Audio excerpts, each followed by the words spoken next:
And that breaking news, Washington Commanders rookie running back Brian Robinson Jr. was shot several times during an attempted carjacking in the district. Police say that he was shot during a scuffle as the suspects tried to take his car in the 1000 block of H Street in Northeast this evening. The 23-year-old was taken to the hospital with non-life-threatening injuries. Good news there.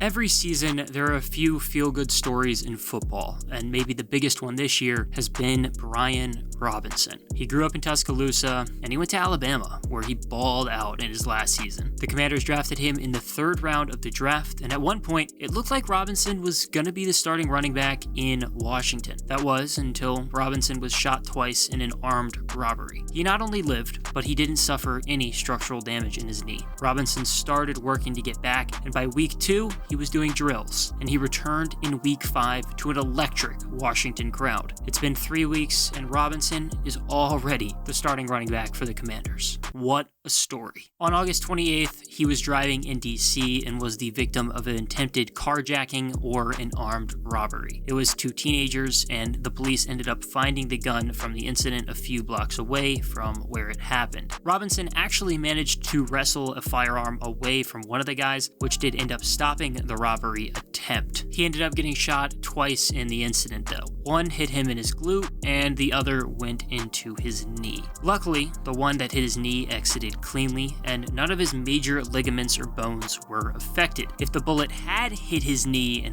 a different spot, things could have been really bad for him. The bullet in his glute got lodged, but a minor surgery got that one out. It was such a scary situation, so him avoiding life-threatening injuries was a huge deal in itself, let alone that he was able to return to the field in potentially the same season. Essentially, Robinson missed 5 weeks in what was supposed to be the beginning of his rookie year. He said that it was the lowest point in his life and that he had to question whether or not he'd ever be able to play again. But when doctors told him he could be able to play again, he immediately started thinking about what he had to do to get back. Washington obviously didn't want to rush him back onto the field and decided to put him on the non-football injury list that kept him out for the first 4 weeks. About a week after the shooting, Robinson was already off the crutches, and there were suddenly reports that maybe somehow Robinson could be back in week 5. He was working off to the side in week 2, and he just slowly kept progressing. He was running routes and stretching with the team in late September, and then officially returned to practice on October 5th. Fast forward to October 9th,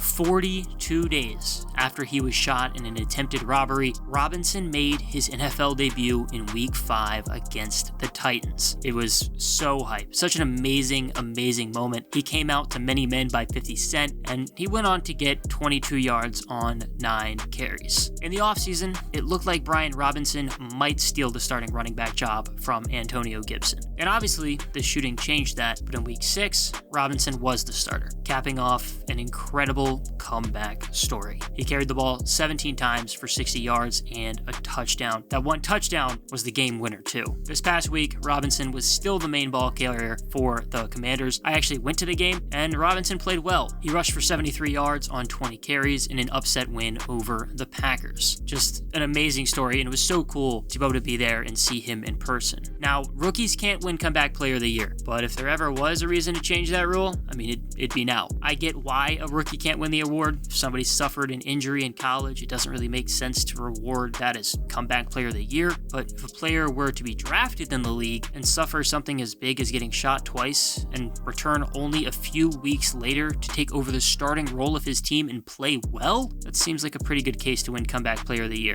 Robinson just had to wait a little bit longer to make his NFL debut, but he can be patient. Brian Robinson had to wait his turn at Alabama, like a lot of Crimson Tide running backs do. When Robinson got there, he was stuck behind Najee Harris and Josh Jacobs, literally 2 first-round picks in a day and age where people don't take running backs early. That Alabama team was stacked and ended up winning the national championship over Georgia. Robinson got 24 carries on the year for 165 yards and 2 touchdowns in 6 games. He remained in a reserve role in 2019 too. He played in 9 games for 272 yards and 2 touchdowns on 63 carries. He saw an increased role finally in both 2019 and 2020. He had over 90 carries, 400 yards, and 5 touchdowns in both seasons. Plus, Robinson got his second natty in 2020 with a win over Ohio State. He was a solid rusher his first 4 years at Bama, but he exploded in 2021, his extra year because of COVID. Robinson became the lead back and dominated. He was named first team All-SEC after recording 1,300 yards and 14 touchdowns, and he had 300 yards and 2 scores receiving. Brian Robinson had to wait his time in the NFL and at Bama, but he never wavered, mainly because Robinson was an Alabama kid through and through. He was born and raised in Tuscaloosa. He went to Hillcrest High School right down the road, where he rushed for 1,000 yards and 18 touchdowns as a senior. Robinson was a 4-star recruit, the 8th best running back in the country, behind big names like Najee Harris, Cam Akers, DeAndre Swift, and Eno Benjamin. And Robinson was also the 6th best player in the state. The only real notable name ahead of him